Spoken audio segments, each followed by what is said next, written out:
जय श्री हरि। जय जय श्री राधे श्याम। जय श्री विष्णु भगवान। प्यारे भक्तजनों, माता बहनों और उपस्थित सभी श्रद्धालु जनों को मेरा सादर नमस्कार। आज हम सब एकत्र हुए हैं इस पावन अवसर पर कार्तिक मास की दिव्य कथा का श्रवण करने के लिए। यह महीना स्वयं भगवान श्री हरि विष्णु को अत्यंत प्रिय है। कार्तिक मास को धर्म, भक्ति, दान और साधना का महीना कहा गया है।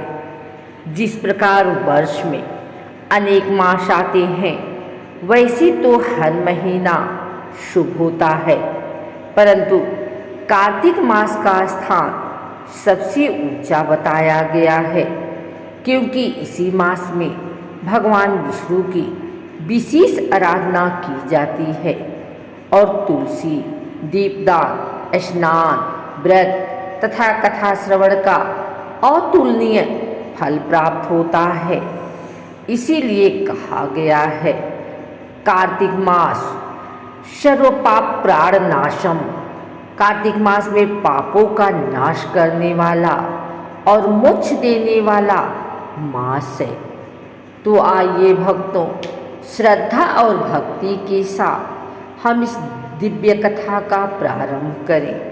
मन, वचन और कर्म से भगवान श्री हरि का स्मरण करें और कहें, हरि नाम संकीर्तन की जय, कार्तिक महात्म्य की जय।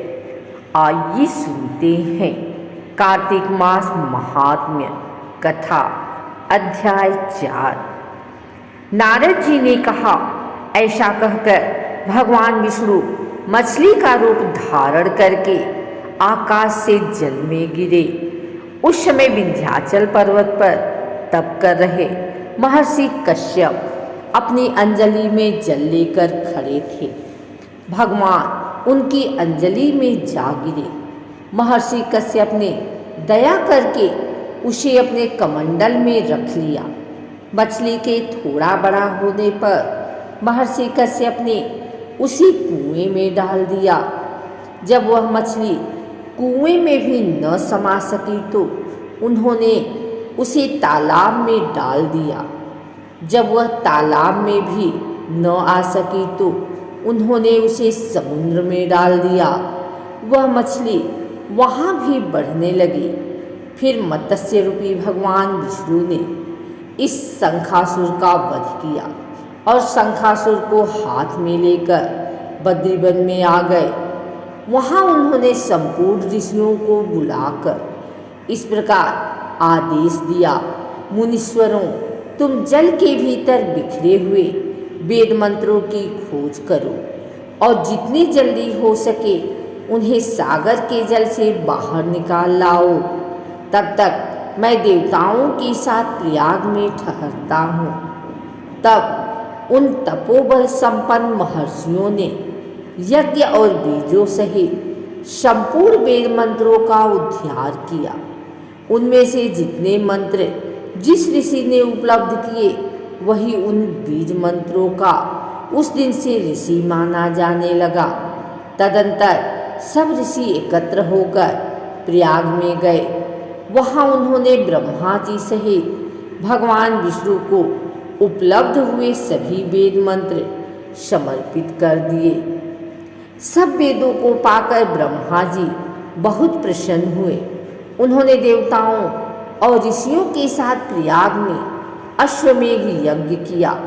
यज्ञ समाप्त होने पर सब देवताओं ने भगवान से निवेदन किया, देवाधिदेव जगन्नाथ, इस स्थान पर ब्रह्मा जी ने खोए हुए वेदों को पुनः प्राप्त किया है और हमने भी यहाँ आपके प्रसाद से यज्ञ भाग पाए हैं। अतः यह स्थान पृथ्वी पर सबसे श्रेष्ठ पुण्य की वृद्धि करने वाला एवं भोग तथा मोक्ष प्रदान करने वाला हो। साथ ही यह समय भी महापुण्यमय और ब्रह्मघाती आदि महापापियों की भी शुद्धि करने वाला हो तथा तय स्थान यह दिए हुए दान को अच्छे बना देने वाला भी हो, यह वर दीजिए। भगवान विष्णु बोले, देवताओं, तुमने जो कुछ कहा है वह मुझे स्वीकार है। तुम्हारी इच्छा पूर्ण हो। आज से यह स्थान ब्रह्म क्षेत्र के नाम से प्रसिद्ध होगा। सूर्य वंश में उत्पन्न राजा भगीरथ यहाँ गंगा को ले आएंगे और वहाँ सूर्य कन्या यमुना से मिलेंगी। ब्रह्मा जी और तुम सब देवता मेरे साथ यहाँ निवास करो। आज से यह तीर्थराज के नाम से विख्यात होगा। तीर्थराज के दर्शन से तत्काल सब पाप नष्ट हो जाएंगे। जब सूर्य मकर राशि में स्थित होंगे उस समय यहाँ स्नान करने वाले मनुष्यों के सब पापों का यह तीर्थ नाश करेगा। यह काल भी मनुष्यों के लिए सदा महान पुण्य फल देने वाला होगा। माघ में सूर्य के मकर राशि में स्थित होने पर यहाँ स्नान करने से शालुक्य आदि फल प्राप्त होंगे। देवाधिदेव भगवान विष्णु देवताओं से ऐसा कहकर ब्रह्मा जी के साथ वहीं अंतर ध्यान हो गए। तत्पश्चात इंद्र आदि देवता भी अपने अंश से प्रयाग में रहते हुए वहाँ से अंतर ध्यान हो गए। जो मनुष्य कार्तिक में तुलसी जी की जड़ के समीप श्रीहरि का पूजन करता है वह इस लोक में संपूर्ण भोगों का उपयोग करके अंत में वैकुंठ धाम को जाता है। बोलो विष्णु भगवान की जय।